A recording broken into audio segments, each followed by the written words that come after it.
Welcome to another episode of Schuck on a Truck. We're talking football. It's football season. The weather's beautiful out here, and we're hanging out at QU Stadium.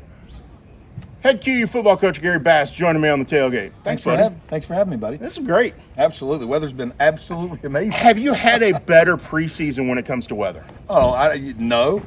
Like, it's not been above 85, I don't think yet. Usually you got to worry about heat indexes and everything else, and I think when we've been starting practice in the morning, sometimes it's been in the high 60s to low 70s. So Yeah. Getting used to that in August is a little different. And it seems like the guys are having fun. They seem to be enjoying themselves out here at practice. I mean, that was one of the biggest things we talked about. I mean, you play this game because you love it. It's fun. You started playing it when you were little because of all your friends that you played with. And I think one of the biggest things sometimes is things get so difficult and monotonous that you forget why you started playing to begin with.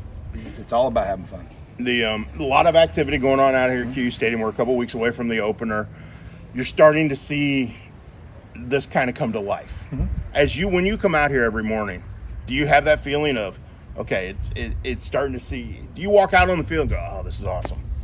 Yeah. The fact that we're on a football field and we're done with summer and all the other stuff is huge first. But, I mean, to see where our kids have come in a short amount of time, being 2 weeks away, I mean, it's pretty cool. We're roughly halfway through before we got our first game as far as practice number-wise. Right. Our kids have done a phenomenal job with where we're at right now. I've never seen a team in 11 years at QU be where we are right now. How much does that give you encouragement then that you'll be there in 2 weeks and ready to go for that opener? Well, I think one of the biggest things it allows us to do is being this far ahead and having kids over the summer and them working their tails off together is it allows you to be able to take some mileage off some older guys' legs. We've been able to somewhat be able to lighten the load on number of reps at certain times and allow some of these young kids to figure out if they're going to be able to play for us or not. And I mean, it's just been a fun experience for those guys. I mean, you can see a lot more energy on both sides of the ball and in special teams, which is the ultimate goal for us to be successful in the fall. You've got some guys who have been now in their sixth year because of the COVID situation and stuff. You got some older guys. How much do they lead this group? Guys like B.J. Wilson, guys like Peyton Chappell. How much do you see their leadership come to fruition? It's funny because some of those guys have been here long enough now that they know me like the back of their hand, and it's one of those things that, like, they see things sometimes when I can't see absolutely every piece of it. They can see small things within each different group that they're policing really, really well, and their ability to lead those young kids right now is unbelievable. Like, we're not having any kind of discipline issues. The kids, nobody's late to this, nobody's missing this. The energy at practice has been good, and I mean, everything comes back to them. It's a testament. It's their football program. It's not mine. It's theirs. I just got to make sure that I can steer it the correct direction and not wreck the Ferrari, I guess is the best way to put it. You won't. I have faith in you. You won't wreck anything. But with that in mind, you got to improve defensively. And I know that's the one question everybody keeps asking me is, how are they going to get better defensively? Well, from what I've seen is aggressiveness, quickness, getting to the ball, gang tackling like you and I have talked about. Are those the things that are going to make this defense better? Yeah. Well, I think all of it starts with when we decided to make a change on defense. Whenever I was talking to our players, talking to our coaches, I mean, for me, there were three things that we talked about with whoever was going to lead our defense moving forward. And I mean, number one was somebody that was going to be a good mentor for our football players, a guy that was going to take care of them on and off the field and hold them accountable. Number two was going to be a guy that's a great teacher. I think that's not a valued skill enough in coaching any sport. You've got to be a great teacher. It doesn't matter what we know. It only matters what they can operate on the football field with. Right. And the last thing was keep it simple. Allow our kids to play fast. We've got good athletes. We've got big guys. We've got the ability to go out there defensively, do a lot of really good things. And I mean, so far this fall has been absolutely like a 180 turn. The way our D-line's playing, the way our linebackers playing, I mean, the way our secondary's playing. I mean, we've played fast, aggressive, and physical through our camp so far, and it's great to see as a head coach. Well, and you've got obviously you got Peyton Chappell back at linebacker with all of his experience. But then you've got some local products. You've got two kids from QND that could figure into the mix in Jackson Connell and Lake Bergman, and then the addition of Palmyra's Peyton Plunkett. That's going to draw in some interest from the local side, but also makes your football team better, doesn't it? Because those guys can all play. They're all good football players. I mean, Chappell's played for numerous years. He's done a lot. He'll break the school record for tackles in a career this season. I mean, having Peyton Plunkett as big and physical as he is, come back from Northwest is huge. Me and him had a great relationship, and he's done a phenomenal job so far. Jackson Cannell is steady Eddie. The kid's versatile. He's fast. He's athletic. He likes to hit people. He can do a great job. And Lake Bergman just continues to get better every day. We're lucky right now with where we are in the linebacker room. We are deep. and very deep, and that's a good thing to have right now. You also got some weapons on the other side of the ball that you're returning. Obviously, quarterback and Teion Harris returning is a huge plus. But A.J. Harden on the outside, Paul Sullivan, and we could go down the list of guys in the skill positions that are really going to help you. Yeah, I mean, you look when you got Teion coming back, and kid breaks his school record last year for touchdown passes, and he was banged up for most of the season. Right. I mean, he hurts his throwing shoulder and misses the second half of the Midwestern State game. He misses week 2, but he still breaks his school record. I mean, then you look at the fact that we've got A.J. coming back, who everybody talked about Geno last year, but, I mean, he turned around and had 9 touchdown catches on the football season. Yeah. Paul's been steady Eddie. He's had 30-plus catches, I'm pretty sure, or more for the last 3 or 4 or 12 years or however long he's been here at this point in time. Angel Ruiz is a phenomenal receiver for us. Marlon Washington. There's a lot of guys. Jalen Lawrence.